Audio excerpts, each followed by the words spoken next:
Welcome back to Tri-City Sports Now. I'm Marky Billson, and if you are now watching us on Facebook Live, I will tell you Marky's monologue. We will be carrying that, and I will be posting that on our 1420 NBC Sports Radio Tri-Cities Facebook page. I'll be linking it with Medium and going from there. I wanted to. It's the Super Bowl, and I'm trying to think what kind of local ties there are with this Super Bowl. I'm, trying to go down the rosters, looking for Tennessee, Virginia Tech players, that sort of thing. Anybody from the area. There's no Jason Witten. There's no Cody Sensabaugh, unfortunately, I suppose, in this year's playoff. The Jaguars, I had picked them to win, and at one point, when it was 20-17, I said, if they can get them to a field goal, my pick was 26-20, and I said, if they win this in overtime, 26-20, I am going to be looking. Well, it didn't work out that way now, did it? Anyway, the first game, of course, just much more intriguing than the second one. If you're an Eagles fan or something of that nature, from a competitive standpoint, certainly, a game decided in the last 2 minutes versus a game decided very early on. In fact, you started wondering, how did this get away from that first pick six? How did this get away from the Vikings? Anyway. Let's see here. A little bit, let's go to some of the play-by-play calls that we had right here. The New England Patriots making the Super Bowl for a NFL record, and I guess you could throw AFL a little bit into that. Someday if the Kansas City Chiefs or the New York Jets would ever catch up, okay, that's a long way to go, but the New England Patriots with a record 10th Super Bowl appearance. Here is the final call. One more knee needs to be taken. They'll line up in the victory formation. Brady takes the knee, and that is going to do it. The champs are back, and the dynasty continues. The New England Patriots are going to Super Bowl 52, knocking off the Jacksonville Jaguars 24-20 for Bill Belichick and Tom Brady in Super Bowl number 8 for their Hall of Fame careers. There hasn't even been another franchise that's made it more than 8 times. Think about that. Let me run that down real quick. I guess I'm thinking I think the Patriots are number 9. They made a 9th time last year. That was a record, and then they made 10th time this year. Steelers have 8, and the Broncos. I know the Cowboys have 8. The Broncos, give me a minute here to the thing. They get 12. In fact, I know this is real fun to listen to. 12, 21, 22, 24. That's 4. Then they had the 2 more with Elway. And they had the 2 more with Manning. So they had 8 too. So, yeah, that was... the Broncos have 8 too. So, yeah, nobody else has even... has more, no franchise has more Super Bowl appearances than Brady and Belichick combined. Think about that. Of course, that's not the most exciting thing in the world to hear. This was the key turnaround play of the game, I think. Jags 12 of 15 on 4th down in the regular season, 2 for 2 in the postseason. But this is a big one. 4 through 14 with a trio of receivers to the left of the line. Low shotgun snap to Morris. Harrison provides pressure. Thank you for calling 1420 NBC Sports Radio Tri-Cities WEMB and News Livewire Radio 103.9 WXIS. We are unavailable to get your call. Please leave a message. The Jacksonville threat with 1:47 to go in the 4th.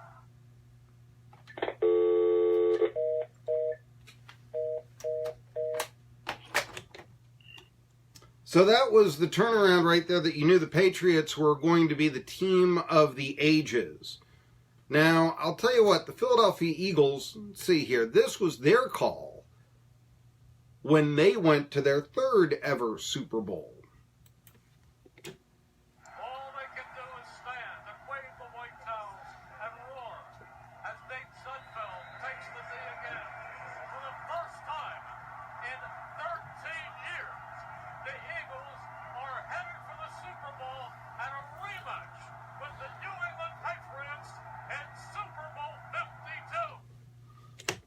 It couldn't be more dramatic. It couldn't be more dramatic. I love Merrill Reese. He's one of my favorite play-by-play guys. I love Merrill Reese. The Philadelphia Eagles. He's been doing it, I think, 40 years. Longest tenured play-by-play broadcaster in the NFL. He has been doing it since I want to say Vermeil's first year. I want to say, and that was 76. So yeah, the year of the bicentennial. That was big in Philly. My goodness. But he's been doing it since then. I have no idea who called the Eagles games before then. Forgive me. I usually know stuff like that. But no. Anyway, that was the call right there. But here was the clincher, I guess, really. The play that turned this game around yesterday when the Eagles just routed the Vikings. I don't know who saw that one coming. First and 10 at the 41. Clement, the single setback. 3 receivers right, 1 left. They come right back into play flicker. Back to Foles. He's going deep down the far side of the field. And it is caught! Touchdown! Torrey Smith! 41 yards! You see why I like Merrill? I mean, this guy is a great play-by-play broadcaster. You got the voice, got the enthusiasm without being, well, I mean, you know, he called the miracle in the Meadowlands. And how did he do? I don't believe it. I don't believe it. I don't, but it wasn't, you know, like jumping up and down. It was honest and perfectly capturing the moment without being overbearing. And, you know, that's what you get from Merrill Reese. I like Merrill Reese and all this. I do think Merrill sometimes is a little... I can recall him doing some sports commentaries once upon a time where he would talk about how this team that the Eagles have has won a spot in our heart. That's a little sappy, especially by Philly standards, but okay. He's the team broadcaster. It's, you know. Anyway, the one thing that I would also say about Merrill Reese that I've always been impressed with is that he actually does work the locker room like a beat reporter and takes down quotes and gets to know the players.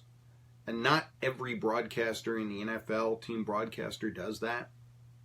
And Merrill Reese goes the extra mile, and that's why he's lasted 40 years. We got 2 weeks. I might try to get him on the show, talk about the Super Bowl. I have a tremendous amount of respect for him. And in calling football, like in high school, he's one of the mentors that I have, actually, is Merrill Reese. I do enjoy, however, I can recall going to NFL games, covering them, that Merrill Reese also was going to announce. And, you know, sort of the Eagles, the entourage around him and all that.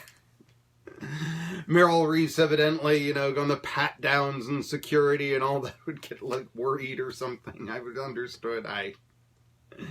Anyway, just, you know, so he's human. There you go.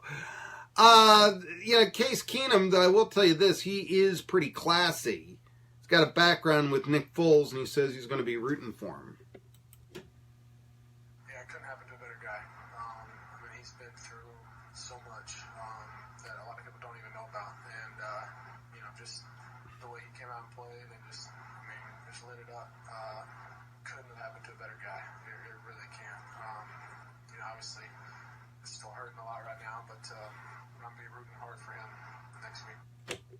Not that he's taken the loss lying down. I thought we fought. You know, you got to give those guys credit. The Eagles are really good. One of the best front we've faced all year, for sure. And, they're solid in the back end. So, they played awesome. Nick played awesome. He played absolutely unbelievable today. So, you know, just, this one stings. This one stings a little bit. Of course, the big news with the Eagles is that everybody wrote them off. They were underdogs in their first 2 playoff games. They'll be underdogs in the Super Bowl, barring some sort of incredible change that no one can foresee in, you know, betting line. And even then, then Las Vegas is going to hold some sort of investigation if somehow the betting goes so much on the Eagles that they become the favorite in this game. There'll be some sort of investigation on that, trust me. But the big news is that everybody counted them out when Carson Wentz went down. For that matter, although Nick Foles began by throwing 4 touchdown passes against the Giants, you said, okay, it's the Giants. Didn't play that well in the next 2 games, although you got to remember one of the games was that, cold weather 6-0 loss to Dallas, where he only played half the game, and certainly, was probably playing not to get hurt, and, does that really count? Playoffs, slow and steady against Atlanta. Big day yesterday. Doug Peterson, coach of the Eagles, says, you know what? I got a quarterback now under center who threw 27 touchdowns against 2 interceptions in 2003.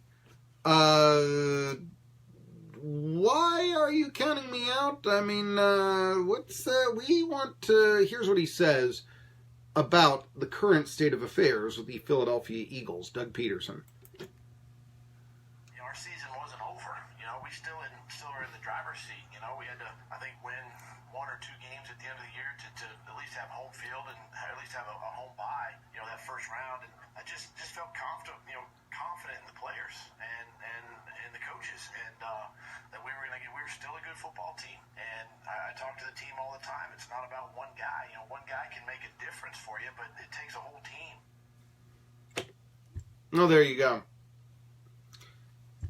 It is, as I said before, a Super Bowl of 2 fan bases where, one you've got the pretentious, stuck-up New Englanders who always win, rooting for them. It's like rooting for Charles Winchester on MASH. I mean, to make more money. I mean, come on. It's Bostonian, I guess the Patriots fly out of Providence, but please, That is true. Foxborough is a little closer to Providence than it is Boston. I don't know how many of you guys know. At least they used to. They used to fly out of Providence. It's not Boston Logan. But then again, if they flew out of Boston Logan, the planes would never arrive on time. Now, would they?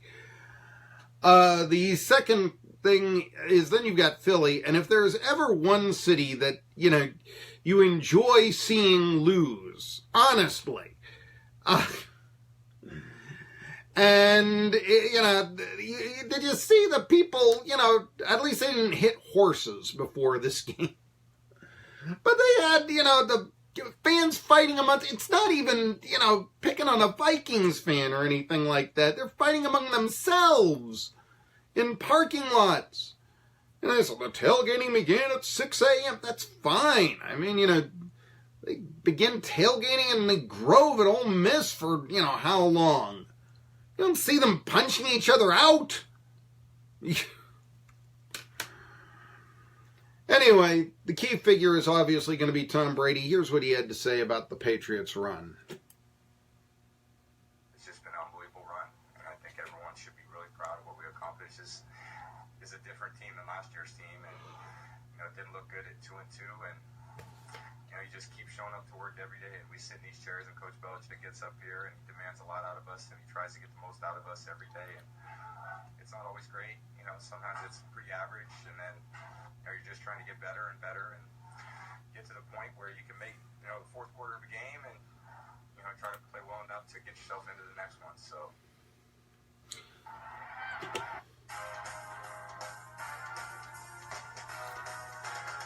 Well, that's Tom Brady. Talk a little more of the Super Bowl. Of course, we got Steve Forbes talking coming up 1 o'clock. Local sports news. The whole gamut. I'm Marky Billson, Tri-City Sports Now.